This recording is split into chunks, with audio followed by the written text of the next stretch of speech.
চঞ্চলদার কাছে আমি ক্লাস 9 থেকে পড়তাম। ক্লাস 9 থেকে শুরু করে দ্বাদশ শ্রেণী পর্যন্ত পড়েছি। তো চঞ্চলদার কাছে একটা বিষয় আমি বলবো, চঞ্চলদার কাছে পড়ে আমার একটা সবচেয়ে বেশি যেটা উপকার হয়েছে সেটা হচ্ছে আমার ফিজিক্সের যে বেসিক ক্লিয়ার, সেই কনসেপ্ট একদম ক্লিয়ার হয়েছে। সেই জন্যই আমি যে ফিজিক্সের আমার ভয় ছিল সেই ভয়টা কেটে গেছে। নমস্কার, আমি দেবজিৎ কুমার বিশ্বাস। আমি একজন রাজশাহী কলেজের প্রাক্তন শিক্ষার্থী। এবছর অ্যাডমিশন পরীক্ষায় আমি বুয়েটে 666তম স্থান অর্জন করে সিভিল ইঞ্জিনিয়ারিং বিভাগে ভর্তি হওয়ার সুযোগ পেয়েছি।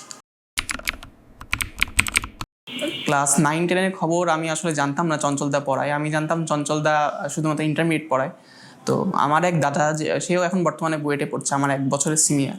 তো তার কাছে যখন জানতে চাই যে ফিজিক্স কোথায় পড়ছে বা ফিজিক্স কেমিস্ট্রি, রাজশাহী শহরে সাধারণত ফিজিক্স কেমিস্ট্রি একসাথেই পড়ায় 9-10-এর ক্ষেত্রে। তো তখন জানতে পাই দাদা চঞ্চলদার কাছে ফিজিক্স পড়ে ক্লাস 9। আমি তখন অবাক হয়েছিলাম যে চঞ্চলদা ক্লাস 9-এ পড়ায়, জানতাম না তো। তো সেইখান থেকে এসে ভর্তি, তো 9-10 ইন্টারমিডিয়েট পড়লাম। তো শেষটা আমার আশা করি, আমার কাছে, আমার মতে আমার শেষটা ভালো হয়েছে। তো শেষটা যখন ভালো হয়েছে, আমার মনে হয় যে আমার যে মাঝের যে পথটা সেটা ভালো ছিল বলেই হয়তো শেষটা ভালো হয়েছে। তো আমি বিশ্বাস করি যে চঞ্চলদা যেমন 9-10 আমাকে ভালো পড়িয়েছে, আমার কাছে মনে হয়েছে সেই ইন্টারমিডিয়েটে অনেক ভালো পড়িয়েছে। এই জন্যই হয়তো আমার বেসিকটা ক্লিয়ার থাকার কারণে আমি আমার শেষটা ভালো করতে পেরেছি। চঞ্চলদার কাছে আমি ক্লাস 9 থেকে পড়তাম। ক্লাস 9 থেকে শুরু করে দ্বাদশ শ্রেণী পর্যন্ত পড়েছি। তো চঞ্চলদার কাছে একটা বিষয় আমি বলবো, চঞ্চলদার কাছে পড়ে আমার একটা সবচেয়ে বেশি যেটা উপকার হয়েছে সেটা হচ্ছে আমার ফিজিক্সের যে বেসিক ক্লিয়ার, সেই কনসেপ্ট একদম ক্লিয়ার হয়েছে। সেই জন্যই আমি যে ফিজিক্সের আমার ভয় ছিল সেই ভয়টা কেটে গেছে। চঞ্চলদার এই প্রাইভেট সেন্টারে আমার সবচেয়ে ভালো লাগতো পরীক্ষা সিস্টেমটা।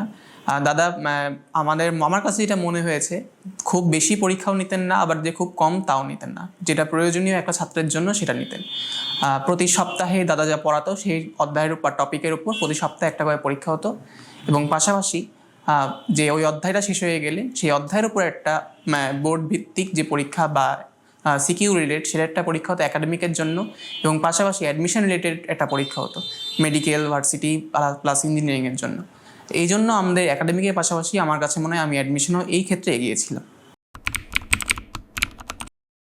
অনেকে বলে যে অ্যাডমিশনের 3 মাস সময় অনেক পরিশ্রম করতে হয়, কিন্তু আমার কাছে মনে হয় যে ইন্টারমিডিয়েটে যদি বেসিক ক্লিয়ার থাকে, ইন্টারমিডিয়েটে যদি আমাদের যে সম্পূর্ণ পড়া থাকে সেটা যদি কমপ্লিট করা থাকে, সেটা আমার কাছে মনে হয় অ্যাডমিশনে বেশি হেল্প করে।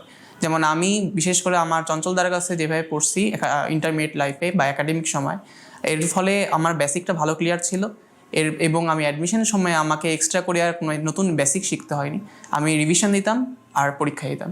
এর ফলে আমার মোটামুটি ফিজিক্সের যে প্রিপারেশন ছিল অ্যাডমিশনের জন্য সেটা কমপ্লিট হয়ে গেছে। আমাকে এক্সট্রা করে কোনো ক্লাস করা লাগে। প্রবলেম যেটা হতো সেটা ক্লাসেও জিজ্ঞাসা করতাম, ক্লাসেই সেই সব প্রবলেমগুলো সলভ হতো। দাদা এদিক থেকে অমায়িক ছিল যে কোনো প্রবলেম জিজ্ঞাসা করলে 2বার 3বার বোঝাতেন। অনেকে রাগারাগি করে, কিন্তু দাদার কাছে এই রাগারাগির যে বিষয়টা সেটা পাইনি। আর অনেক সময় হতো যে বাসায় পড়তে যেয়ে কোনো একটা অঙ্ক আটকে গেলাম, আর সেটা পরে এসে দাদা ক্লাস শেষেও বুঝিয়ে দিতেন। যে হয়তো বা বললাম ক্লাস শেষে যে দাদা এটা তো এই ম্যাথটা তো হচ্ছে না, এটা একটু বুঝিয়ে দিলেন। তখন দাদা সে যে ব্যাচ শেষে এটা এক্সট্রা সময় দিয়েও সেটা বুঝিয়ে দিতেন। চঞ্চল ফিজিক্স ক্লিনিকে মেন ফোকাস তো চঞ্চলদা ফিজিক্স পড়ায়, সেটা ঠিক আছে। তাদের পড়ানো অসাধারণ ভালো এবং অসাধারণভাবে আমাদের ফিজিক্স বুঝিয়েছেন। পাশাপাশি এই প্রতিষ্ঠানের যারা কাজ করেন বা ধরেন পাশাপাশি সহযোগিতা করেন, যেমন বিশেষ করে মানিকদা আছে আমাদের। মানিকদা আমাকে খুব হেল্প করছে। বিশেষ করে যখন মাঝে মাঝে আমি পরীক্ষা গ্যাপ করতাম, মাঝে মাঝে কিছু পরীক্ষা মিস দিতাম, তখন দাদাকে বলতাম দাদা পরীক্ষাটা মিস গেল। তখন কোনোদিন এটা বলেনি যে এই পরীক্ষা মিস গেছে, তোমাদের এটা দেওয়ার সুযোগ নেই। সেই পরীক্ষাটাও বলে না, পরীক্ষা মিস দেও না, দরকার তুমি অন্য সময় এসে পরীক্ষা দাও। তো মানিকদাকে খুব মনে পড়ে। এছাড়াও অভিজিৎদা আছে, ঈশিতাদি আছে, তারপর আমাদের তো শিয়াব ভাই ছিল, সব খাতা দেখতেন, চেক করতেন। আশা ভাই ছিল, কম্পিউটার দেখতেন, উনি কোশ্চিন টোশ্চিন সব প্রিন্ট আউট তাদের বলতাম যে ভাই বিরক্ত করলাম আরেকবার, তো বলছে না সমস্যা নেই। তো চঞ্চল ফিজিক্স ক্লিনিকে দাদাও যেমন হেল্পফুল, তার যে সকল সহযোগী আছে এবং যে সকল দাদা দিদিরা থাকে তারাও অনেক ভালো।